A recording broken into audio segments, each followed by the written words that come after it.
convinced that Hollywood just needs to find more compelling stories like All the Money in the World, because baby, this movie, like learning the story about J. Paul Getty, it just made me have to call my grandfather afterwards and tell him that I love him and appreciate him.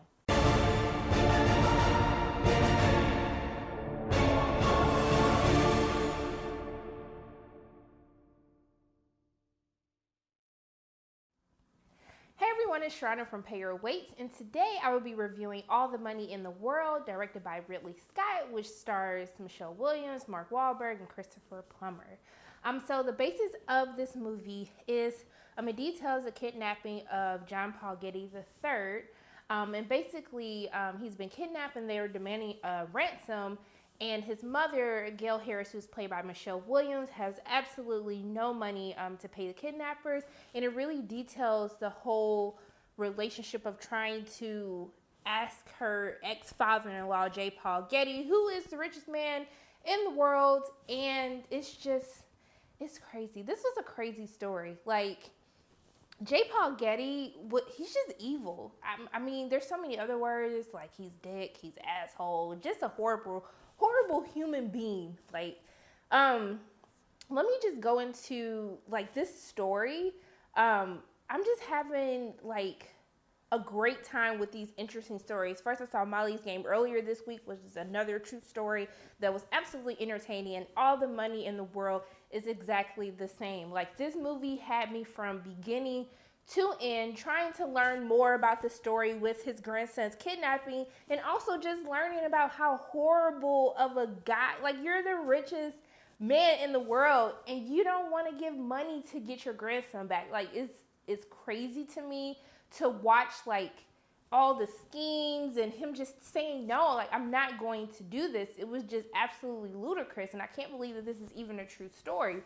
Now, I really have no cons. Like, I love this movie, absolutely love this movie, very entertaining. So let me go into all the things that I liked about the film, and it really has to do with the performances.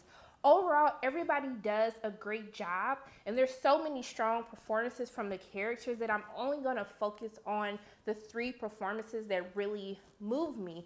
So first and foremost, Michelle Williams, she does a great job in this film as the mother of John Paul Getty III, and just to see her story and how like her life details out with being married into the Getty family and then basically leaving with nothing and having nothing, there's nothing she can do to save her son because she has no money at all. And just watching her struggle with trying to fight with her ex-father-in-law, it was absolutely amazing. I thought Michelle Williams did a very good job.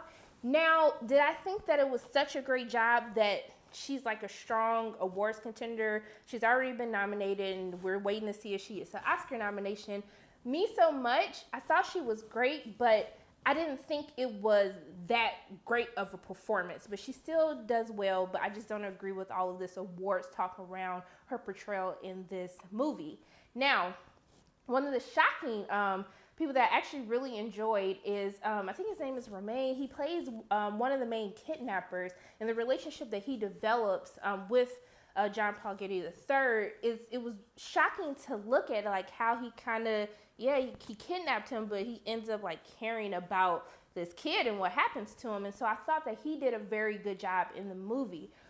But with all the controversy of removing Kevin Spacey from the film like a month before the movie came out, and it took 10 days to reshoot with Christopher Plummer, like when you're watching the movie, you're just like, oh my gosh, he did so good. Like, why didn't you guys just want him in the first place? I heard rumors that that's who they initially wanted to play J. Paul Getty, but they felt like, oh, we need a bigger name.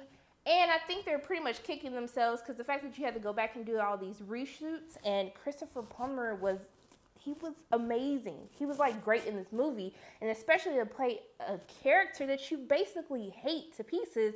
I just thought that he did a really great job, and especially the fact that he did all of this in 10 days. It was absolutely great. Best decision that they made with recasting Kevin Spacey for him, and I think the audiences are definitely going to enjoy him, and I really hope that he gets an Oscar nomination for this movie.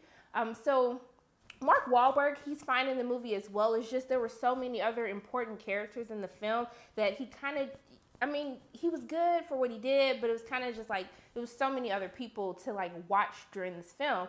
And the film is over 2 hours. It's another one of the longer films that I've seen, but I didn't get sleepy. I was entertained from beginning to end. I was like really paying attention and trying to figure out like, how is all of this gonna play out? So for me, I would have to recommend that you pay to go see this movie in theaters. It comes out on Christmas Day. It is definitely a movie that you want to see. And as always, my name is Sharona from Pay Your Weight. And if you like what you saw today, make sure you hit the like button, hit subscribe, share this video with your friends, and I will see you soon.